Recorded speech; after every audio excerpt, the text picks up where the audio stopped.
रोज की तरह आज भी दोनों पति पत्नी प्रशांत और गुंजन रात को खाना खाने के बाद टहलने के लिए घर से निकल पड़े थे।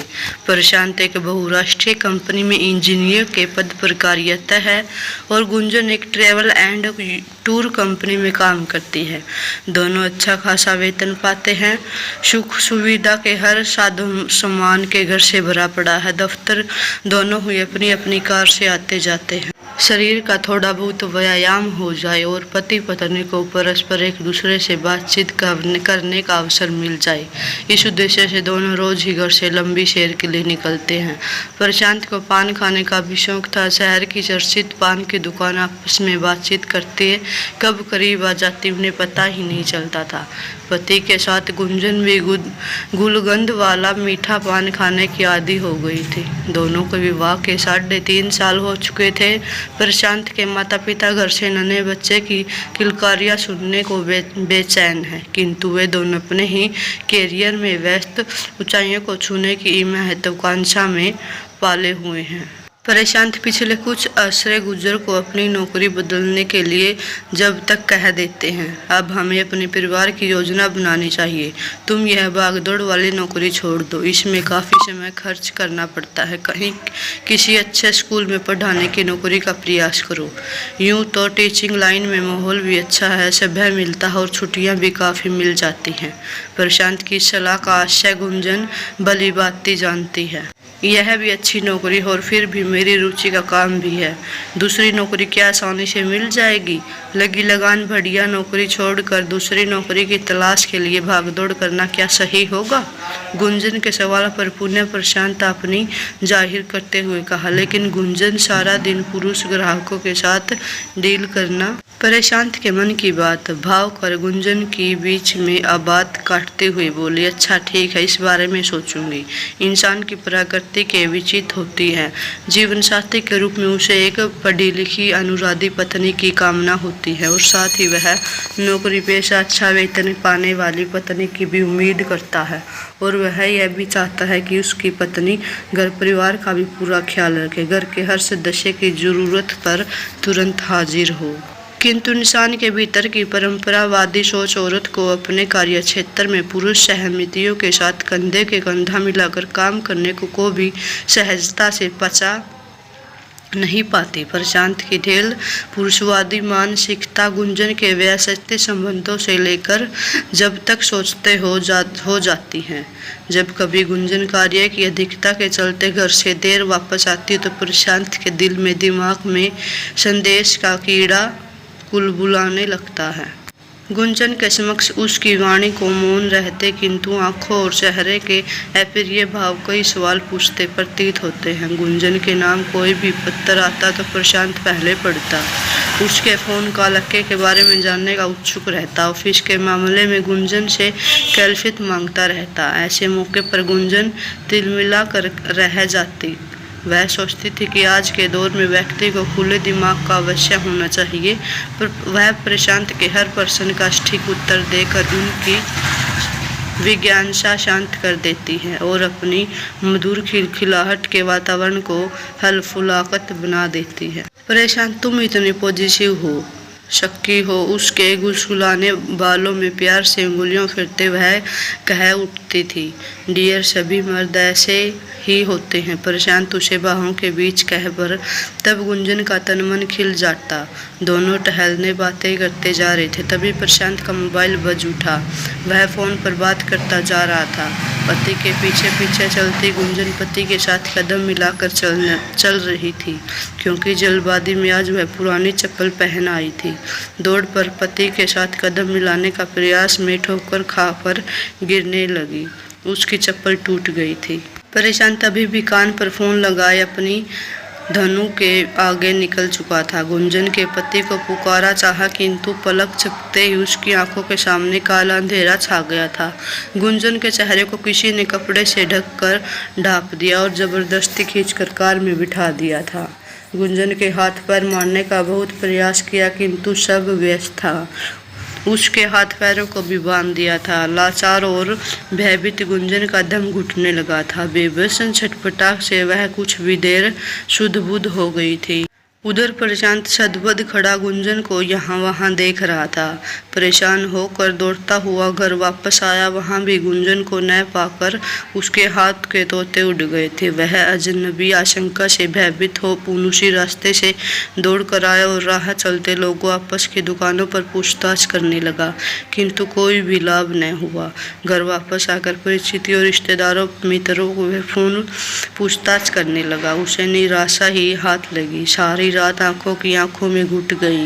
वो पलटते अचानक फोन की घंटी बजी। प्रशांत ने लटक कर फोन का रिसीव कान से लगाया और परेशान हो उठा। गुंजन के उपकरण की जानकारी देते हुए फिरौजी के रूप में एक बड़ी रकम की मांग की थी। साथ ही शब्दों में धमकी दी गई कि उपकरण के बनाम यह जानकारी पुलिस को नहीं लगनी चाहिए, वरना पत्नी से हाथ धो बैठोगे। पूरा घर सहम गया था। चुपचाप पुलिस को सूचना देने की पुलिस तुरंत सक्रिय छानबीन में जुट गई। गुंजन को ले तुरंत शहर में सटे एक गाँव में आ गए, जहाँ एक छुटभैया गुंडा नेता की आलीशान कोठी थी। उस कोठी के ही एक खास कोने में गुंजन को लाकर रख दिया था। उस निर्माधीन कोठी की हिफाजत और देखभाल के लिए नेता एक खास कृपांत जो दूर रिश्तेदार नेता का साला लगता था, रात में सोने के लिए आता। कभी कभार उसके साथ पत्नी और बच्चे भी आ जाते। गुंजन को वही छिपका कर खुद निडर के फिरौजी की रकम के लिए फौरन करने के बाद उससे मिलने की प्रतीक्षा में थे। कोठी के मालकिन का उन लोगों से वारदात था, इसलिए भी निशाचर थे कि बंधी हुई बेबस चिड़िया आखिर यहाँ से कैसे कहीं भाग जाएगी। इसी सोच के चलते वे गुंजन की तरफ से लापरवाह थे। परेशान दुखी परेशान मन में पत्नी की सुगत वापसी की प्रतीक्षा कर रहा था। रात बीतने का एक प्रहर भी शेष था। तभी गुंजन के घर में मधुद्वार की घंटी बजी। प्रशांत ने दरवाजा खोला। बदवाह गुंजन को एकाएक सामने खड़ा देख वह दंग रह गया। मिश्रित हर्ष के उसका चेहरा खिल गया। गुंजन की रुलाई फूट पड़ी। गुंजन के पति के चौड़े सीने लगे। परेशान तुमने मेरे खूबसूरत कंगन और कानों से कीमती टॉप्स निकाल लिए। प्रशांत ने पत्नी की आंखों में झांका। सिर्फ कंगन और कानों में चपके ही गए। वह तो अच्छा हुआ कि उस दिन अपना मंगलसूत्र गले से उतार कर सोनार को बनने के लिए दे दिया था, क्योंकि उसकी कलियां के मोती निकल गए थे। गुंजन अपनी ही रो में बोल रही थी, गले में पहना होता तो निर्दय भी उसे उतार लेते। गुंजन ने सरलता से पति को देखते व्यस्त मन से कहा, किंतु प्रशांत की आंखों में उभरे विचित्र भाव देख कर चौंक गई थी। सास ससुर की आंखों में भी प्रश्नों की जिज्ञासा थी। केस खुद ब खुद सुलझ गया था। पुलिस ने भी राहत की सांस ली। गुंजन ने अपनी शव को वापसी की घटना के सदस्यों को कह सुनाई थी। रात को उस खंडरमाट कोठी में एक महिला ने मुझे वहां से बंधा हुआ देख पहले तो वह हैरान हुई, फिर उसने शायद किसी के फ़ोन पर बात की और कुछ ही देर बाद मुझे बंधन से मुक्त कर दिया। तुरंत वहाँ से भाग दिया। उसने ही मुझे पैसे दिए ताकि मैं घर वापस आ सकूँ। मेरी आप बीती सुनकर उस महिला ने मुझे बताया कि कोठी के मालिक उसके रिश्तेदार हैं। उसके मुझे हिदायत दी कि मैं उस घटना का जिक्र किसी से न करूं। उस महिला ने वहां से भागने में मेरी मदद करते हुए कहा, तुम यहाँ से बंधी रही हो, इस बात का जिक्र किसी को न करना। चुनाव का वक्त है। कोठी के मालिकिन की साख पर कोई आंच नहीं आनी चाहिए। चुनाव का माहौल न होते हुए तुम यहाँ से जा सकती हो। इस वक्त चुनाव की चिंता है उन्हें बस। गुंजन की वापसी से सासू ससुराल खुश थे। बेटा पुलिस की मदद से बहू के गहने तो उन लुटेरों से वापस ले लेंगे। गुंजन की सास को बहू के गहनों की चिंता सता रही थी, किंतु गुंजन को गहने से अधिक अपनी घर वापसी प्रिय लग रही थी। गुंजन तो उम्मीद ही छोड़ चुकी थी उस अंधेरे नरक से वापसी की। उन बदमाशों की कैद की अनगढ़ विचार कैसी कैसी आशंकाएं उठती थी उसके मन में। याद कर वह सिगर उठी थी। भयंकर उत्साह के साथ गुंजन ने उन बदमाशों के गंदे इरादे भी सुने थे। यार अब बड़ा हाथ मारा है, कमाई तो अच्छी होगी, फिर इतनी खूबसूरत जवान, ऐसी गद्दार जिस्म है कि बस खूब मज़ा आएगा। यह कहकर उन्होंने गुंजन के जिस्म पर हाथ फेरा तो वह कसमकसा उठी थी। हाथ पैर बंधे थे, आंखें भी ठही थी। अपने समीप उन बदमाशों की पगबंदी सुनकर गुंजन सहम गई थी और अपने शर्मान की कल्पना करने आंखें जोर से भीग गई थी। अरे मजे से फिर ले लेना, काम के लिए तुम्हें रोका भी नहीं, लेकिन इस घर वाले ने पुलिस के इतना कर दिया, इसलिए आज की रात तो पहले हमें अपनी जान बचानी है, कल जैसा जी कराएगा वैसा करेंगे। तीनों की सहमति हंसी गूंज कर उसी रात गुंजन अजनबी औरत के घर आ गई थी। गुंजन सहमता अपने घर वापस आने पर खुशी थी, लेकिन घर के माहौल जैसे उसे कुछ बदला बदला लग रहा था। प्रशांत का बदला व्यवहार उसे बेचैन कर रहा था। वह गुंजन के कुछ खिसखिसा लगने लगा था। गुंजन का बिना फिरौती दिए खुद ही घर वापस आना जैसे उसे अस्वाभाविक लग रहा था। सिर्फ जेवर लेकर ही अपरिणीत खुश हो गए। क्या गुंजन ने उनके पास सहमसिता रहित होगी? प्रशांत के पास ही गर्माहट समाप्त होती जा रही थी। दिन प्रतिदिन प्रशांत की उदासीनता और उपेक्षा में गुंजन दुखी और निराश रहने लगी थी। इसी बीच दफ्तर के काम के दौरान उसे जबरन चक्कर आ गया था। सिर घूम गया, शायद खाने पीने की लापरवाही से होगा। यह सोचकर वह कैंटीन की ओर बढ़ गई, किंतु जैसे ही खोर उठा उसके मुंह से में डाला उबलाई का उसे एहसास हुआ और वह उल्टी के लिए टॉयलेट की ओर भागी। इसके बाद तो गुंजन निराश हो गई। ऑफिस से छुट्टी लेकर डॉक्टर के पास चली गई। गुंजन का सही निकला। जैसे डॉक्टर ने उसे गर्भवती होने का खुशखबरी सुनाई, गुंजन का तन मन खिल उठा। वह प्रशांत को यह खुशखबरी सुनाने की आतुक थी। अब प्रशांत का व्यवहार भी उसके साथ अच्छा हो गया था। यह जानकर कि पिता बनने वाला हम खुश होगा, गुंजन की मन में विचार करते हुए घर पहुंच गई थी। गुंजन की आशा के विपरीत प्रशांत पिता बनने के बाद जानकर सदबद रह गया था। उसे विचित्र हावभाव के भीतर छिपी बेचैन को बयान कर रहे थे। तुम तो कहती थी कि उन बदमाशों ने तुम्हारे साथ कोई बदतमीजी नहीं की, तो फिर कहकर उसके गुंजन का हाथ जोर से झटक दिया और फिर एट्रैक्ट बना कर शुरू कर दिया। प्रशांत ने गुंजन से और अधिक दूरी बना ली। वह पति के समीप जाने को होती प्रशांत गुंजन पर कठोर नजर फेंक कर उसके समीप से हट जाता। और एक दिन प्रशांत के मन में छिपी बेचैन उसके अंधेरों तक आ गई थी, जब ने उसे कंधे लहजे कहा, उस ठकरत का बच्चा यहाँ पर घर नहीं पलेगा। गुंजन यह सुनकर अवाक रह गई। पत्नी से दूरी बनाता प्रशांत इन दिनों किसी अन्य स्त्री के समीप जा रहा था। गुंजन के दिल में पत्थर रख चुपचाप बर्दाश्त कर रही थी। प्रशांत के मन में चल रही उद्देशित का वाणी खुलासा आज हो गया था। वह गुंजन के साथ संबंध तोड़ देना चाहता था। प्रशांत की इच्छा को अपनी नीति मान गुंजन खटपटा कर रह गई थी। उसे आखिर में उसे मायके लौट आना पड़ा। समय गुजरता गया और वह एक स्वस्थ एक सुंदर शिशु को माँ बन गई। पुत्र की आंचना के समेत फूली नहीं समाई, किंतु प्रशांत की अनुभूति एक टीम बनकर उसे तड़पा गई थी। इसके कुछ माह बाद प्रशांत ने गुंजन को तलाक दे दिया और फिर दोनों नदी के दो धाराओं की तरह अपनी अपनी राह चल पड़े।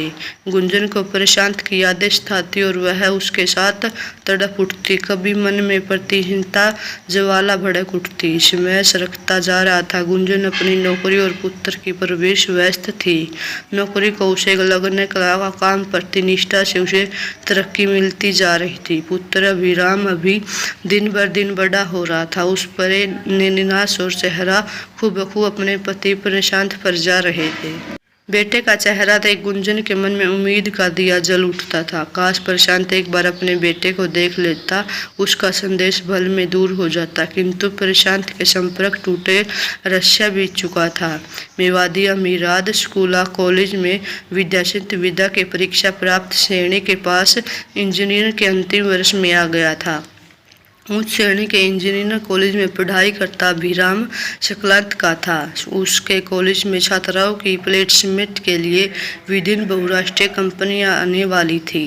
कंपनियों में रिक्रूट ऑफिस, मान्य संस्थान अधिकारी और प्रबंध निवेशी की टीम सभी छात्रों को लिखित परीक्षा साक्षरता देने के लिए छात्रों के चयन में जुटने शुरू हो गई थी। अभिराम की किसी उच्च स्तरीय कंपनी में नौकरी पाने के लिए प्रतीक्षा की तैयारी में व्यस्त था। रात में सोने से पहले उसने अपनी माँ गुंजन से कहा, मम्मी कल सुबह सुबह कॉलेज 7 बजे पहले पहुँचना है और रात को भी देर हो जाएगी घर वापस आने में। पता नहीं कब तक इंटरव्यू रहेंगे। अगले दिन अभिराम लिखित परीक्षा देने के लिए तैयार हो गए। एक के बाद एक चरण पार करता हुआ वह अब साक्षात्कार के लिए अपना नाम पुकारे जाने की प्रतीक्षा में था। अपना नंबर आया जानकर अभिराम ने आत्मविश्वास के साथ कमरे में प्रवेश किया। इंटरव्यू लेने के लिए 6 सदस्यीय टीम भीतर मौजूद थी। सभी की दृष्टि अभिराम के चेहरे जमी थी। अभिराम के अल्पनिहार और प्रदर्शन 73 के 76 की समावता को देख टीम को दूसरे सदस्य चरित के अभिराम कुछ एहसास हो उठा। उसके माथे पर पसीने की बूंदें चमक उठी। दूसरा नाम अभिराम प्रशांत शिक्षित है। क्या तुम्हारे 2 नाम है?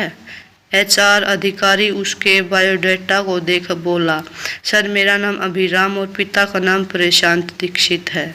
रिक्रूट अफसर एक दूसरे को हैरानी से देख रहे थे, मानो कह के एक चेहरे का साथ साथ नाम भी मान्यता है। हमारे MD का नाम भी प्रशांत शिक्षित है। क्या करते हैं तुम्हारे पिता? प्रशांत निश्चित अभिराम की फाइल को सरनजीर देखते हुए पूछा। सर अपने पिता के बारे में मैं अधिक नहीं जानता, इतना कह रहा हूँ कि अभिराम शक्करपा गया, फिर संभल कर बोला, सर मेरे माता पिता वर्षों पहले एक दूसरे से अलग हो गए थे। मैं अपने पिता के बारे में कुछ नहीं जानता क्योंकि होश संभालने के बाद उन्हें कभी नहीं देखा। तुम्हारी माँ? MD दीक्षित के सवाल की जिज्ञासा थी, किंतु व्यक्तिगत प्रश्न पूछने पर HR शिक्षा अधिकारी रिक्रूट अफसर को आपत्ति जताई। सर व्यक्ति प्रश्न का नौकरी से क्या लेन देन? छात्र की योग्यता से संबंधित प्रश्न पूछने ही बेहतर होंगे। MD के कान में फुसफुसाते HR ने कहा, मुझे कुछ नहीं पूछना, आप लोग जो चाहे उसे पूछ सकते हो। प्रत्यक्ष निश्चिंत की टीम आग्रह किया। सुबह उठकर रेस्ट रूम में चले गए। अभिराम ने सभी प्रश्नों का शालीनता से जवाब दे दिया था। धन्यवाद, यह विधान करता हुआ बाहर आ गया। टीम के सभी सदस्य प्रबंध निश्चिंत के सवाल कर रहे थे। सर यह लड़का क्या आप रिश्तेदारी में है? इसकी संस्था और अपमान आप में मेल खाते। हमें तो यो अज्ञावांश हो रहा है कि आपका युवा संस्कृति हमारे समक्ष बैठा है। मान संसदार अधिकारी के मुस्कुराते हुए कहा। संख्या टीम के बातें सुन प्रबंध निश्चिंत दीक्षित के तेजस्वी चेहरे का ओझ बुझ गया, लेकिन अभिराम का चयन एक प्रत्येक श्रेणी में बहुराष्ट्रीय कंपनी में हो गया और अपने मित्रों के साथ वह खुशी से उन पलों में आनंद ले रहा था। मम्मी को पहले खबर दे दूं, यह सोचकर अभिराम ने तुरंत फोन कर माँ को अपने चयन की सूचना दी। मम्मी हम सब दोस्त सेलिब्रेट कर रहे हैं, आप खाना खा लेना। उसका सतर का अचानक सम थम गया क्योंकि सामने MD दीक्षित खड़े थे। वह अपलब्ध अपनी प्रतिभूति को देख रहे थे। मन में कई सारे सवाल उठ रहे थे, पर उन्हें इतनी शक्ति नहीं थी कि वे अपने अभिराम से कुछ पूछे। बिना कुछ कहे वे अपने रूम की ओर बढ़ गए। पूरे दिन थकावट के बाद भी नींद नहीं आई, आंखों में कोसों दूर थी। रातें भर करवट बदलते रहे। अगले दिन सुबह अभिराम के घर जाने के लिए निकल पड़े थे। घर का पता अभिराम की बायोडाटा फाइल में नोट कर लिया था। रास्ते भर विचारों में लीन रहे। उनकी 2 बेटियां हैं, लेकिन पुत्र की इच्छा उन्हें बेचैन किए रखती है। अभिराम को देखकर उनकी इच्छा और अधिक बलवृत हो उठी। अभिराम के घर पहुंचकर प्रशांत दीक्षित के दरवाजे पर लगी घंटी को अपने हाथों से बजा दिया। यह करते समय उनके कदम लड़खड़ा गए थे। दरवाजे गुंजन ने खोला। दोनों एक दूसरे को अलपत देखते रहे। प्रशांत के अधर कांपे किंतु बोल नहीं सके। गुंजन की आंखों में हर्ष के भाव से थे। शायद अपनी वर्षों की अभिलाषा को पूरे होने के मुख में यह खुशी थी। कब से गुंजन को प्रशांत के पदचारणों की प्रतीक्षा थी, कब से उसकी राह देखती रही थी। एक बार प्रशांत के अवसर का उस सामने हो जाए, बिना किसी भावुक के उसके अंधेरे पर प्रश्न आ गया, आज यहाँ कैसे? गुंजन के स्वर शिवे व्यंग को समझा प्रशांत सकपका गया था। कल मैं अपने बेटे से मिला। अभिराम को देखकर मेरा सिर गर्व से ऊंचा हो गया। कितना होनहार बेटा है, प्रशांत भावेश में बोल रहा था। आपका पुत्र? आज वह आपका पुत्र कैसे हो गया? गुंजन का स्वर ऊंचा हो गया। अतीत में जिस पुरुष को कसमें खाकर घर से विशाल दिलाती रह गई थी, अपने गर्भ में पल रहे शिशु के पिता होने को निर्देश विलास नहीं कर सका। संदेह के कीड़े ने उसको विवेक हर दिया था। वह आज कैसे अपना बेटा कह सकता है? गुंजन के मन में तभी से पति के प्रति कहीं न कहीं प्रतिहीनता की ज्वाला सड़क रही थी। आज प्रशांत के मुख से पुत्र बुआ की बातें सुन गुंजन के तन बदन में आग लग गई। अभिराम सिर्फ और सिर्फ मेरा पुत्र है। मैं उसकी माँ हूँ, मैं उसका पिता हूँ। आज वह प्रशांत के सामने भावनाओं में दुर्गत हरगिज नहीं बनना चाहती थी। आज वह अपने मन की भड़क निकाल देना चाहती थी। आप बहुत पहले अपने संदेह शक के कारण अपनी पत्नी और अनजन्मे शिशु को त्याग चुके थे। वह अब सिर्फ मेरा पुत्र है। बेहतर होगा अब आप यहाँ से चले जाएं, हमें हमारे हाल पर छोड़ दें। अब अभिराम बड़ा हो गया था। आपकी सच्चाई जानकर उसे बहुत दुख होगा। आपका अपना एक परिवार है, उसे संभालिए। मुझे माफ़ कर दो गुंजन। प्रशांत के स्वर में निराशा सटक गई। मैं कौन होती हूँ समक्ष करने वाली? धीमे स्वर में बोली गुंजन। अचानक उगर में उठी। अगर आपके बेटे की शख्सियत आप पर न होती तो क्या आप बेटे न होते? जरूरी नहीं बच्चों की शक्ल सूरत हूबहू माता पिता से मिले तो ऐसी स्थिति में उनके जन्म पर संदेह करना होगा। कुदरत ने मेरी सच्चाई को सही साबित करने के लिए शायद मेरे बेटे के चेहरे हूबहू उसके पिता पर मिला दिया, किंतु प्रशांत दीक्षित तलाक के बाद उस हमारे रास्ते अलग हैं। आप जा सकते हैं। प्रशांत निढाल लड़खड़ाते कदमों में जबरदस्ती खींचता घर से बाहर आ गया। प्रशांत के विदा होने के गुंजन की आंखों में आंसू बह निकले। जिस पति को देखने मिलने के लिए वह वर्षों से बेचैन थी, आज वही उसके सामने खड़ा गिड़गिड़ा रहा था, किंतु आज उसके प्रति गुंजन की भावना वर्षों पहले ही नहीं थी। गुंजन के भीतर धकधकी वर्षों की प्रतिचिंता की ज्वाला धीरे धीरे शांत हो रही थी। शायद उसे अपने बेगुनाही का सबूत मिल गया था। कहानी को पूरा सुनने के लिए धन्यवाद दोस्तों।